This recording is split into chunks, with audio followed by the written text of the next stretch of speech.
Santa P. Abogado from grade 4 Lab. Tayo po ay gagawa ng marketing or air layering.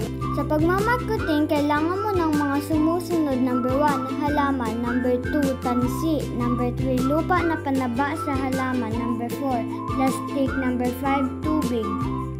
Ang napili po namin halaman na imamarket ay puno ng rambutan. Kailangan ang edad ng mother plant na imamarket ay higit pa sa 2 taon.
Hintayin natin ng 1 hanggang 2 buwan para sa pag-uugat at maaari na natin ito maging bagong pananim.